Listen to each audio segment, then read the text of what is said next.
বাঁধা গরু ছাড়া পড়লে কি হয়? শ্রীমান ভূতনাথ ক্যাটাগরির ছেলে যখন প্রেমে পড়ে কি হয়? ঠিক তেমনই হয়েছে ডিজে অরুণের সাথে। কিন্তু ও যতটা না হয়েছে ভাইরাল, তার থেকেও বড় ওর অ্যাটিটিউডের খাল। আমাকে টাচ করা মানে প্রধানমন্ত্রীকে টাচ করা মতো হবে। ওরে আমাদের পোঁদ হান মন্ত্রী, কি শখ তোমার জন্য পেঁদো সুধীর ভাই, এগুলোই ঠিক আছে। ভালো করে ভ্যান চালাতে জানো না, তুমি এয়ারফোর্সের প্লেন উড়াবা? আচ্ছা আচ্ছা আচ্ছা, ধরো তুমি প্রধানমন্ত্রী হয়েই গেলে, এবার একদিন তুমি মুম্বাই থেকে দিল্লি রওনা দেবে। হঠাৎ তোমার কাছে একটা কল এলো, তুমি কলটা রিসিভ করলে, আর ফোনের ওপার থেকে হুমকি এলো যে আপনি যেই গাড়িতে করে যাবেন সেই গাড়িটা বোম মেরে উড়িয়ে দেবে। এবার ফোনের ওপারে থাকা ব্যক্তিকে তুমি কি উত্তর দেবে?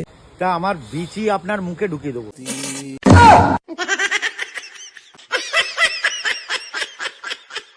আমার সঙ্গে দেখা করা আর ভগবানের সঙ্গে দেখা করা সমান।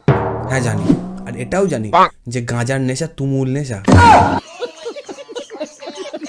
ওরে ভগবান তো দূরের কথা, মহিষাসুরও তোমাকে চান্স দেবে না। ওই মন্দিরের বাইরে যারা জুতো চুরি করে ওইখানেই তুমি ঠিক আছে।